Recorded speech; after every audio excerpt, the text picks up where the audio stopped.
안녕하세요. 소프트웨어 공학과 이상미입니다. 이번 시간에는 데이터 분석 준 전문가 ADSP의 마지막 시간이 되겠는데요. 3과목 데이터 분석을 정리해 보도록 하겠습니다.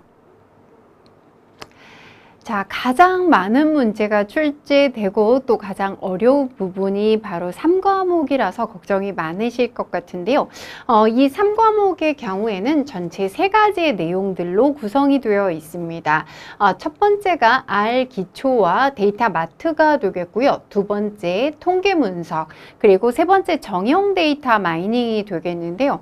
비정형에 관한 부분은 ADSP에는 포함되지 않습니다. ADP에만 포함되기 때문에 우리는 정형 데이터 마이닝만 공부를 하면 되고요. 이 부분을 공부할 때 가장 큰 실수를 하시는 부분이 바로 첫 번째 파트인 R에 대한 내용이 되겠는데요. 사실 R에 대한 내용들은 문법이 맨 ADSP의 초기에는 좀 출제가 되었었지만 지금은 R 자체의 문법은 거의 출제가 되고 있지는 않습니다. 그래도 R을 아셔야 되는 게 통계 분석이나 정형 데이터 마이닝의 결과를 해석하는 문제들이 출제되고 있기 때문에 기본적인 내용들은 이해를 하셔야 되지만 너무 어려운 문법까지 깊이 파서 공부하실 필요는 없다는 것입니다. 그래서 만약에 R 기초와 데이터 마트 부분이 좀 어려우신 경우에는 중요한 내용들을 제외하고 나머지는 좀 넘어간 다음에 뒤쪽을 먼저 공부를 하시는 게 좋은 방법이 될 것 같습니다. 자, 이번 시간에도 역시 2023년도에 출제된 내용들을 재구성해서 15문제 정도를 한번 풀어보면서 3과목을 정리해 보도록 하겠습니다. 자, 그럼 우선 첫 번째 문제부터 살펴보도록 하겠습니다. 첫 번째 문제는 데이터 전처리에 대한 문제가 되겠는데요. 데이터 전처리에 대한 설명으로 적절한 것을 묻는 문제입니다. 우리가 데이터 분석을 할 때는 사실 데이터 분석 과정만을 생각하지만 실제 데이터를 분석할 때 가장 오랜 시간 걸리는 것이 바로 데이터 전처리 과정입니다.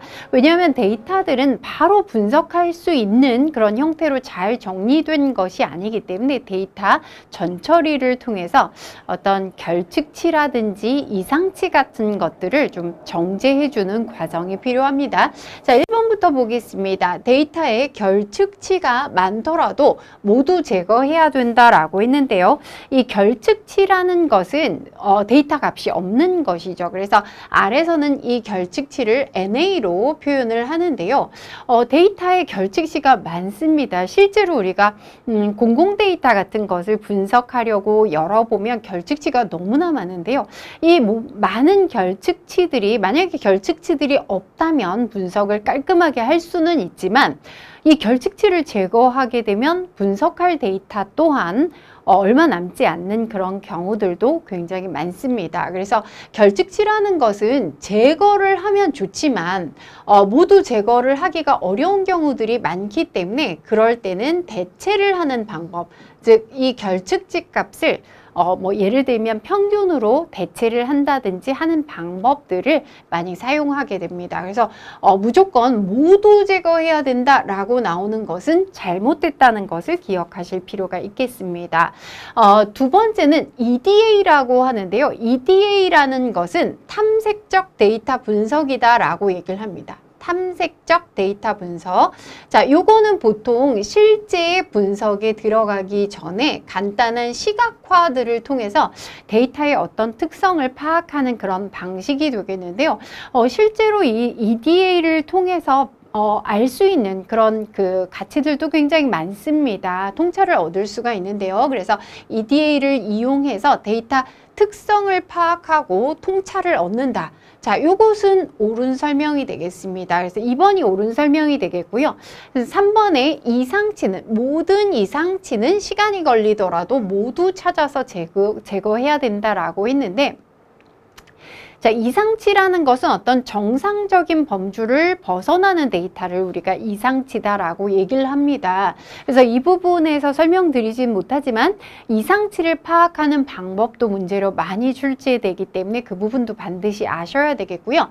근데 여기에서도 마찬가지로 이상치가 물론 그 분석에 영향을 줄 수가 있지만 이것도 모두 찾아서 제거해야 된다는 잘못된 내용이 되겠습니다. 왜냐하면 이상치 자체가 큰 의미를 가지고 있는 것도 있기 때문에 이건 분석가가 잘 판단을 해서 어떻게 해야 될지를 결정해야 될 그런 문제가 되겠습니다. 3번 역시 잘못됐고요. 그 다음 이제 not num으로 결측치를 찾아낸다. not num이라는 것은 숫자가 아닌 것을 찾는다라는 그런 의미인 것 같은데요.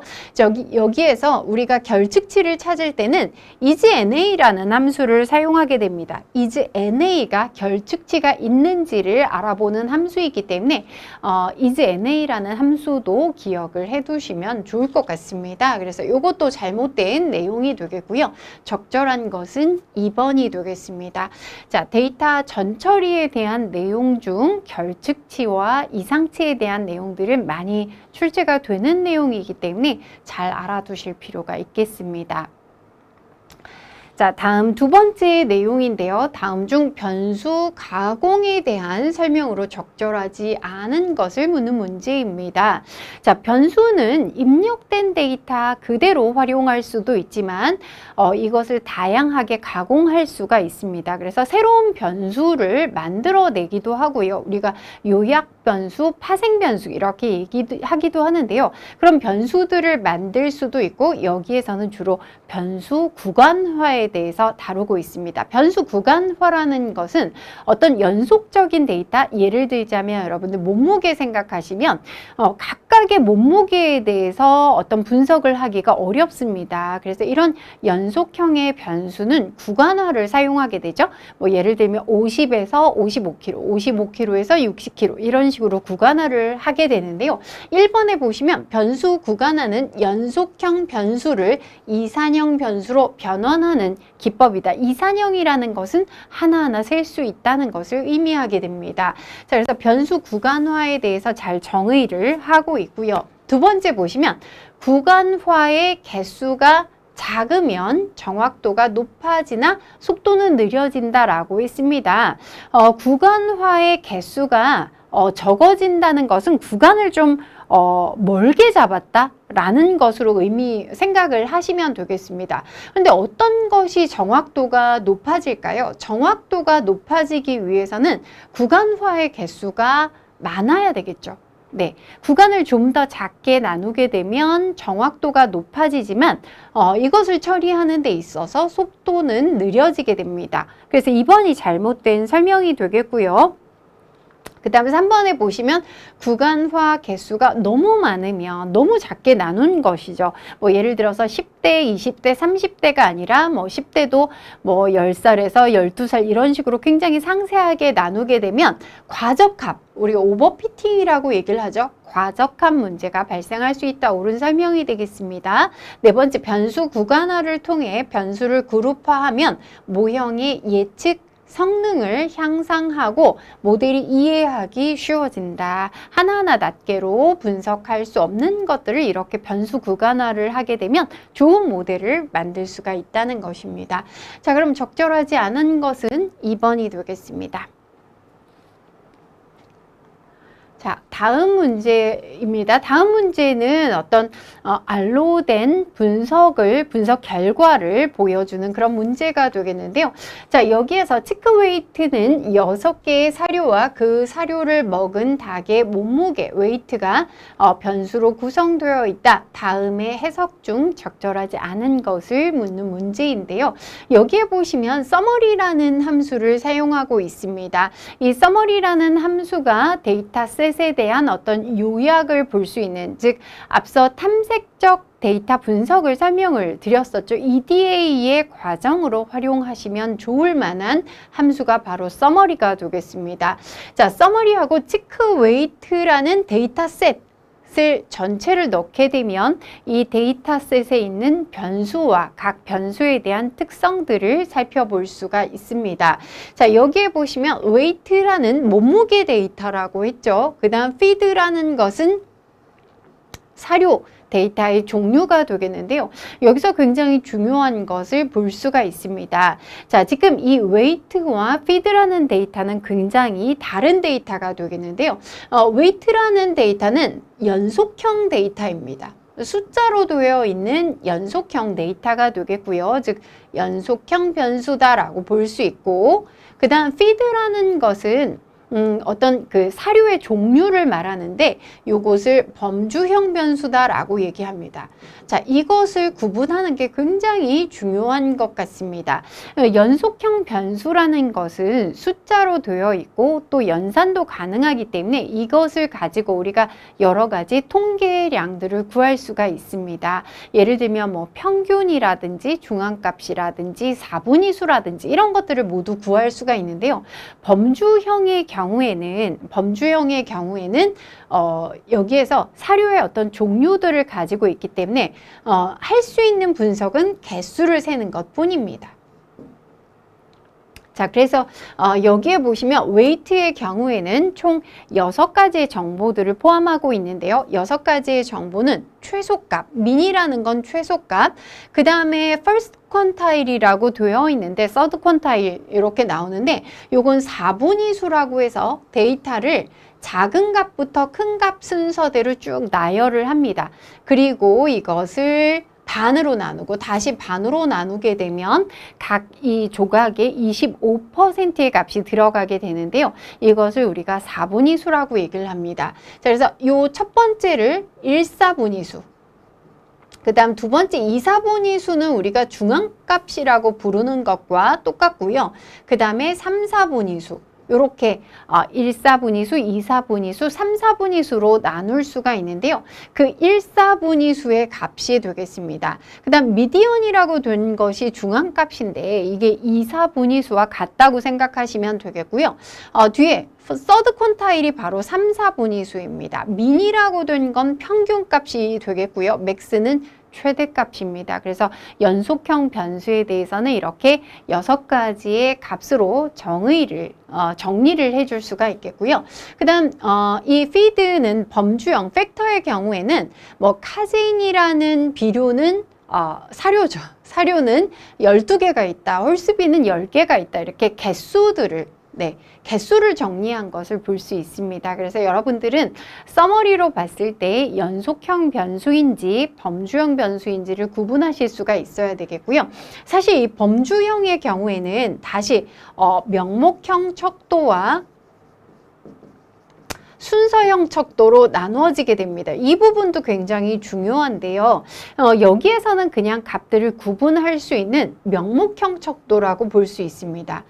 명목형인데 순서형 척도라는 것은 범주를 나누는 데 활용하긴 하지만 뭐 예를 들면 뭐 등수라든지 등급이라든지 순위처럼 어떤 값들의 순서들이 나눠져 있는 것을 순서형이라고 얘기를 하는데요. 순서형 자료의 경우에는 서머리로 봤을 때 이렇게 1, 2, 3, 4, 5 어떤 순서가 정의되어 있는 것을 볼 수가 있습니다. 요거는 그냥 명목형이라고 볼 수가 있습니다. 자, 그럼 여기서 적절하지 않은 것을 묻고 있는데요. 총 관측 데이터가 71개인지는 어떻게 할까요? 요 모든 값들을 더하면 개수를 구할 수가 있습니다. 옳은 설명이 되겠고요. 두 번째, 카제인은 12개이다. 12개라고 되어 있죠. 옳은 설명이 되겠습니다. 웨이트의 중앙값은 261.3이다 라고 했는데 중앙값은 258.0이네요. 자, 이 값이 258.0이 되겠고요. 평균의 경우는 중앙값이 258.0이고 평균이 261.3인 것을 알 수 있습니다. 3번이 잘못됐고요. feed의 평균은 구할 수 없다. 범주형의 경우에는 뭐 평균이나 1/4분위수, 그 다음 중앙값 같은 것을 구할 수가 없습니다. 옳은 설명이 되겠습니다. 자, 그럼 적절하지 않은 것은 3번이 되겠습니다. 자, 다음 문제입니다. 다음 중 오른쪽으로 꼬리가 긴 정규 분포의 특징으로 적절한 것을 묻는 문제인데요. 이 내용도 뭐 아주 자주 출제되는 것은 아니지만 좀 혼동이 되시는 분들이 많은 것 같은데요. 요거는 외도에 대한 내용이 되겠습니다. 외도라는 건 우리가 정규 분포라는 것은 좌우 대칭을, 평균을 중심으로 해서 좌우 대칭의 분포를 가지는 것을 정규 분포라고 얘기를 하는데요. 이것이 한쪽으로 좀 치우칠 수가 있습니다. 그래서 뭐 요런 그림이나 또는 요런 그림이나 이렇게 될 수가 있는데요. 이 부분을 좀 혼동하실 때 이 머리 부분을 보시기 때문에 혼동이 되시는 건데요. 항상 꼬리를 보셔야 됩니다.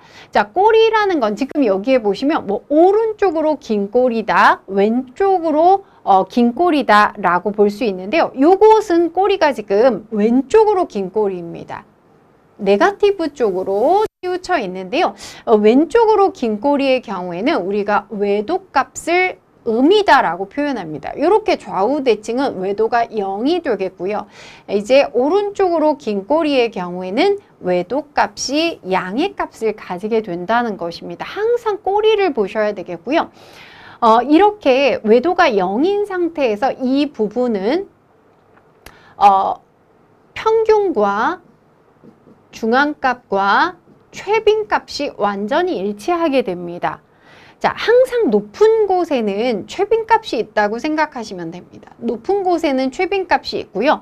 꼬리를 따라서 평균이 분포한다고 생각하시면 됩니다. 그래서 왼쪽으로 긴 꼬리는 이 부분에 평균이 있고 이제 가운데 중앙값이 있겠죠. 오른쪽으로 긴 꼬리는 이 부분에 평균이 있고 가운데 중앙값이 있다고 생각하시면 되겠습니다. 그래서 값의 순서가 외도가 음인 경우에 평균이 작고 그 다음 중앙값, 최빈 값의 순서가 되겠고요.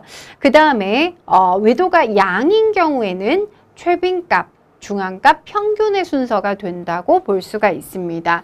자, 그럼 여기에서 보기를 한번 살펴보겠습니다. 오른쪽으로 긴 꼬리라고 했으니까 이것에 대한 내용이 되겠고요. 평균보다 중앙값이 큰 경향을 보인다. 평균보다 중앙값이 큰 경우 이거 잘못된 내용이 되겠죠. 두 번째, 평균보다 중앙값이 작은 경향을 보인다. 이게 맞는 내용이 되겠습니다. 자, 그 다음에 평균과 중앙값이 일치한다. 이건 외도가 0일 때의 내용이 되겠고요. 자료의 크기에 따라 순서가 다른 것은 아닙니다. 자, 그래서 이 순서들을 꼭 기억해 두시고 몇 번 출제가 된 적이 있습니다. 자, 그럼 여기에서 적절한 것은 2번이 되겠습니다. 자, 다음 문제 보겠습니다. 비모수 검정 방법 중 하나로 표본들이 서로 관련된 경우 두 관측지에 크고 작음을 표시해서 그 두 분포의 차이에 대한 가설을 검정하는 방법을 묻고 있습니다. 자, 여기에서 지금 비모수 검정이라고 했는데요. 통계에서는 검정 방식이 모수 검정과 비모수 검정이 있습니다. 모수 검정과 비모수 검정이 있는데 이 모수라는 것은 우리가 관심을 갖고 있는 모집단에 관련된 값을 모수라고 합니다. 즉 모집단에 대한 평균, 모평균이라든지 모분산이라든지 모표준편자, 모비율 같은 것을 모두 모수라고 얘기를 하는데요. 이것을 중심으로 검정을 한다는 것은 모집단의 분포에 대해서 어떤 가정을 하고 그 가정 하에서 검정 통계량을 계산해서 검정하는 그런 방식이 되겠습니다. 자, 그래서 어떤 정규 분포를 가정한다든지 그런 연속형 변수 같은 것들은 거의 대부분 모수 검정을 할 수가 있는데요. 비모수 검정은 어떤 분포를 가정할 수가 없는 경우, 예를 들면 앞에 설명해 드렸던 것처럼 순서 척도를 사용한다든지 어떤 표본의 개수가 너무나 적다든지 할 때는 어떤 모수의 분포를 가정할 수 없기 때문에 그럴 때는 비모수 검정을 사용하게 됩니다. 그래서 비모수 검정의 방식들 여기에 나와 있는 것들이 모두 비모수 검정이라고 볼 수가 있는데요.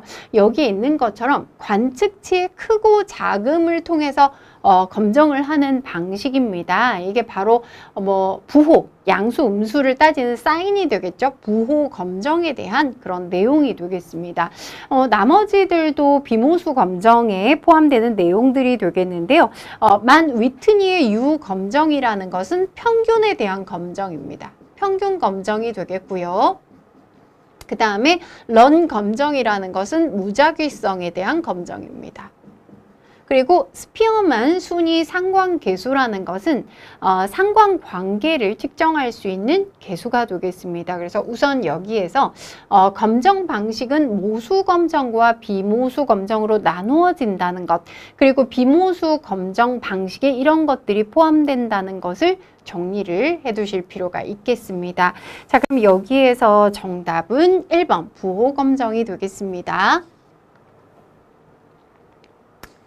자, 다음 문제 보겠습니다. 다음 중 다차원 척도법에 대한 설명으로 적절한 것을 묻는 문제입니다.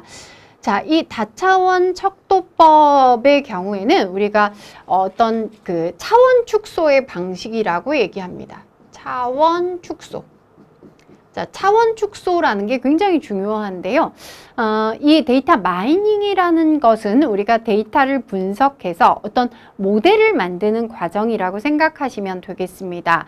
모델을 만들고 그것을 통해서 예측을 하거나 분류를 하거나 이런 여러 가지 과정들을 수행할 수가 있는데요. 모델을 만들 때 제가 수업을 하면서 이런 질문들을 해보거든요. 모델을 만들 때 가능하면 많은 변수들이 포함이 되어서 모델을 만드는 것이 좋을까? 라는 질문을 해보면 대부분은 그렇다고 얘기를 하시는데요. 사실은 그렇지 않습니다. 가능하면 적은 변수들을 포함해서 좋은 모델을 만드는 것이 더 좋은 방법이라고 볼 수 있습니다.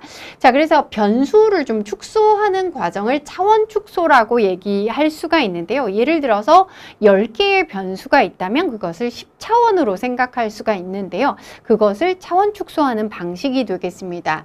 그래서 ADS-P에서는 대부분 두 가지의 차원 축소 방식이 나오는데요. 여기에 나온 MDS, 그러니까 다차원 척도법이라는 것과 주성분 분석이라는 방식, 이렇게 두 가지가 나오게 됩니다. 사실 주성분 분석이 조금 더 중요한 것 같긴 한데요. 이 MDS라는 것은 사실 굉장히 간단한 내용인데요. MDS라는 것은 어떤 대상의 그 유사성이라는 말을 사용합니다. 이 유사성을 무엇으로 정의를 하냐면 거리로 정의를 하는데요. 유사성 또는 거리를 측정해서 어떤 데이터가 비슷한지를 가까운 곳에 나타내서 변수를 축소하는 방식입니다. 그래서 MDS라는 것은 대부분은 이것을 통해서 시각화할 수 있도록, 시각화를 한다는 것은 2차원이나 3차원이 되어야만 시각화가 가능하겠죠. 그래서 다차원 척도법을 통해서 시각화를 할 수가 있습니다. 그래서 이 다차원 척도법은 굉장히 쉽고 간단한 방식인데요. 이것을 통해서 비슷한 데이터들을 모아볼 수가 있는 것입니다. 네, 1번에 보시면 상관관계가 있는 고차원의 데이터를 저차원 데이터로 축소하는 방법이므로 독립 변수들 간의 다중 공선성 문제를 해결한다라고 얘기를 했는데요. 상관관계가 있는 데이터들의 변수를 축소하는 방법은 주성분 분석이라고 얘기를 합니다. 이것은 주성분 분석에 대한 설명이 되겠고요. 독립 변수들 간의 다중 공선성 문제라는 것은 어떤 그 독립 변수라는 것은 어떤 원인이 되는 변수들이라고 볼 수가 있겠는데, 분석할 때 그러니까 X와 Y를 갖고 모델을 만든다면 X에 해당되는 것이 독립변수라고 볼 수가 있겠고요. 이 독립변수들 간의 어떤 다중공선성이라는 것은 서로 상관관계가 있어서 영향을 미치면 좋은 모델을 만들 수가 없습니다. 그래서 차원 축소를 한다. 이건 주성분 분석에 대한 내용이 되겠고요. 이번에 보시면 여러 대상 간의 거리가 주어졌다라고 되어 있죠. 거리가 주어졌을 때 대상들을 동일한 상대적 거리를 가진 실수 공간의 값들로 배치를 하게 되면 어떤 그 시각화를 할 수가 있는 것입니다. 자료들의 상대 관계를 이해하는 시각화 방법의 근간으로 사용된다. 이게 바로 MDS에 대한 내용이 되겠습니다. 자, 3번에 보시면 비슷한 특징을 가지는 소집단으로 특이 패턴을 찾는 것으로 고객 세분화 등에 많이 사용하는 것은 군집 분석이라고 합니다. 군집 분석은 비지도 학습의 한 가지 방식이 되겠는데 어떤 답을 주지 않고 데이터를 넣어서 비슷한 것끼리 군집을 만들어 나가는 방식입니다. 4번에 항목 간의 조건 결과식으로 표현되는 유용한 패턴을 발견할 수 있으며 흔히 장바구니 분석으로 불린다. 이건 1과목에 말씀드렸었는데 월마트의 사례 설명드린 적이 있죠. 기저귀와 그 맥주의 관계를 설명드렸는데요. 그것을 분석하는 연관 분석에 대한 내용이 되겠습니다. 자, 그러면 가장 적절한 것은 2번이 되겠습니다. 자, 다음 문제입니다. 구축된 모형의 과대 추정 또는 과소 추정을 미세 조정하는 데 활용되는 데이터를 묻는 문제인데요. 과대 추정, 오버피팅, 그 다음에 과소 추정, 언더피팅은 모델을 만들 때 피해야 될 것이라고 생각하시면 되겠습니다. 이 과대 추정과 과소 추정은 이렇게 생각해 보시면 좋을 것 같은데요. 여러분들이 지금 ADS-B를 준비하시는 과정에서 공부를 하실 때 깊숙하게 공부하시는 게 아니라 그냥 문제답 이렇게 문제들을 아예 외워갖고 공부를 하시는 경우에는 어떨까요? 새로운 문제들을 실제로 풀 때는 점수가 좋을 리가 없겠죠. 자, 이런 것들을 과대적합이라고 생각하시면 되겠고요. 과소적합은 오히려 제대로 공부를 하지 않아서 좋은 모델이 또 만들어지지 않는 그런 경우가 과소적합이라고 할 수 있습니다. 예를 들어서 이 데이터를 학습하는 데이터를 너무 정밀하게 따라서 어떤 모델을 만들게 되는 걸 과대 추정이라고 얘기를 하고요. 그 다음 학습이 덜 되어서 예측을 제대로 하지 못하는 것을 만드는 걸 과소 추정이라고 얘기를 하는 것이죠. 둘 다 피해야 될 내용이 되겠고요. 그럼 요것의 반대는 우리가 일반화라고 얘기를 합니다. 일반화될 다른 것에도 적용할 수 있는 모델을 만드는 것이 중요하다고 볼 수가 있는데요. 자, 여기에 보시면 데이터는 우리가 이렇게 분할을 해서 사용을 하게 되는데요. 학습용 데이터, 트레이닝 데이터는 모델을 주로 만들 때 사용합니다. 트레이닝 데이터를 통해서 모델을 만들고요. 그 다음에 평가용 데이터, 테스트 데이터를 통해서 이 모델이 좋은 모델인지 평가를 하게 되는데요. 이 사이에 검정용 데이터, 밸리데이션 데이터라는 게 들어갈 수 있는데 이게 바로 과대 추정 또는 과소 추정을 조정하는 데 사용되는 데이터입니다. 자, 요거 추정용 데이터는 말고 요 세 가지 데이터의 역할들을 기억하실 필요가 있겠고요. 자, 그럼 이 문제의 정답은 2번이 되겠습니다. 자, 다음 문제입니다. 다음 중 앙상블 모형의 특징으로 적절하지 않은 것을 묻는 문제인데요. 앙상블 모형이라는 것은 앙상블 하면 생각나는 어떤 이미지가 있으시죠. 여러 가지의 악기가 모여져서 연주하는 것, 또 여러 사람이 모여져서 노래를 하는 걸 앙상블이라고 얘기를 하는데요. 앙상블 모형은 여러 가지 알고리즘들을 모아서 좋은 그 결과를 만드는 것을 의미합니다.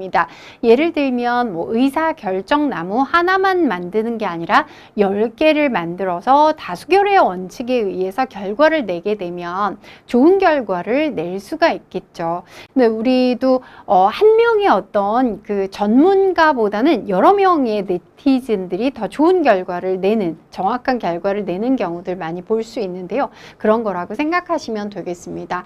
자, 1번에 보시면 각 모형의 상호 연관성이 높을수록 정확도가 향상이 될까요? 모델이 서로 비슷할수록 더 좋은 결과가 나오게 될까요? 그렇지 않겠죠. 서로 다른 모델들끼리 결합하는 게 좋은 방식이 될 것 같습니다. 그래서 1번이 옳지 않은 내용이 되겠고요. 앙상블 모형은 이상치에 민감하지 않은 특징을 갖고 있고 단일 모형, 하나의 모형에 비해서 분류 성능이 우수하겠죠.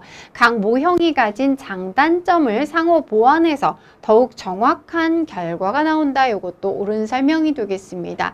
자, 자, 그럼 적절하지 않은 것은 1번이 되겠습니다. 자, 다음 문제입니다. 다음 중 인공신경망 모형에서 입력받은 데이터를 다음 층으로 어떻게 출력할지 결정하는 함수로 적절한 것을 묻는 문제입니다. 자, 우리 인공지능이 되겠죠. 인공신경망 모형에 대한 문제들도 많이 출제되고 인공신경망 모형에서는 좀 많은 내용들이 포함이 되어 있습니다. 그 내용들을 빠짐없이 학습을 하셔야 되겠는데요. 인공신경망 모형은 이렇게 구성이 되어 있습니다. 즉 데이터를 입력받을 수 있는 입력층이 있고요.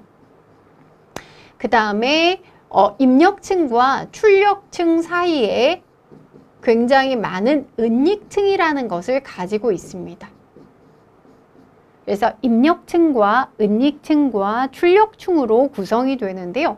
각각의 입력층에서 즉 X값을 입력받아서 여기에 가중치라는 값들을 모두 곱해서 이 X값과 가중치를 곱한 것을 모두 더해서 이것을 다음 은닉층으로 보내게 됩니다. 또 여기서 가중치들이 곱해진 값을 모두 더해서 다음 층, 이런 식으로 다음 층으로 쭉 전달을 하게 되는데요. 자, 이때 입력층에서 은닉층으로 넘어갈 때 또는 은닉층에서 출력층으로 넘어갈 때 출력할 값을 어떻게 출력할지를 결정하는 함수를 우리가 활성화 함수다라고 얘기를 합니다. 그래서 인공신경망에서는 이 활성화 함수의 개념, 자, 어떻게 출력할지, 출력과 관계된다는 것을 꼭 기억하시고요. 이 활성화 함수들의 종류들이 많이 나오기 때문에 이것에 대한 내용들을 잘 알고 계실 필요가 있겠습니다. 정답은 3번입니다. 자, 다음 10번 문제도 활성화 함수에 대한 내용이 되겠는데요. 이런 식으로 활성화 함수의 종류를 묻는 그런 문제들이 많이 출제되고 있습니다. 여기에서는 시그모이드 함수라는 것이 있는데요. 이게 공부하신 분들은 로지스틱 회귀 분석과도 관계가 있다는 것을 아실 것 같고요. 이것의 결과값, 즉 시그모이드 함수를 통하게 되면 값이 어떻게 출력되는가에 대한 내용이 되겠는데요. 이 값은 0 이상 1 이하가 되겠습니다. 그래서 시그모이드 함수는 이렇게 이 값이 0, 가장 큰 값이 1, 0과 1 사이의 값이 출력이 되도록 만들어주는 함수가 바로 시그모이드 함수가 되겠습니다. 자, 그럼 정답은 3번이 되겠습니다. 자, 다음 문제입니다. 다음 중 군집 분석에 대한 설명으로 적절하지 않은 것을 묻는 문제인데요. 앞서 군집 분석 잠깐 말씀드렸지만 우리가 데이터 마이닝은 지도 학습과 비지도 학습으로 나누게 되는데요. 비지도 학습이라는 것은 어떤 정답, 즉 레이블링이 되어 있지 않은 상태로 분석을 하는 것을 의미합니다. 거기에 대표적으로 속하는 것이 바로 군집 분석과 연관 분석이 되겠는데요. 군집 분석에 대한 것으로 적절하지 않은 것을 찾는 문제입니다. 자, 1번에 보시면 사전 정보 없이 의미 있는 데이터의 구조를 탐색한다라고 했는데요. 사전 정보가 없다는 것이 어떤 정답이 없다는 것을 의미합니다. 즉 군집 분석은 비지도 학습이다라는 의미에서 옳은 내용이 되겠습니다. 집단 간 이질성과 집단 내 동질성이 모두 낮아지는 방향으로 군집을 만든다라고 했는데요. 이거는 군집 분석을 잘 했을 경우에는 군집과 군집 간의 이질성은 커지고 군집 내부의 동질성은 높아지는 형태로 만들어져야 됩니다. 그러니까 이것이 모두 높아지는 방향으로 군집을 만들어야 되겠죠. 2번이 잘못된 내용이 되겠습니다. 3번의 군집수를 결정하는 것은 어려운 문제이다. 군집 분석에 따라서 미리 군집의 개수를 정하는 그런 비계층적인 방식도 있고요. 계층적 군집 방식의 경우에는 군집의 수를 미리 정하지 않는데요. 군집수를 적당하게 몇 개로 해야 될지 굉장히 어려운 문제가 되겠죠. 옳은 설명이 되겠습니다. K평균 군집 분석은 초기 군집 중심값에 따라서 결과가 달라진다.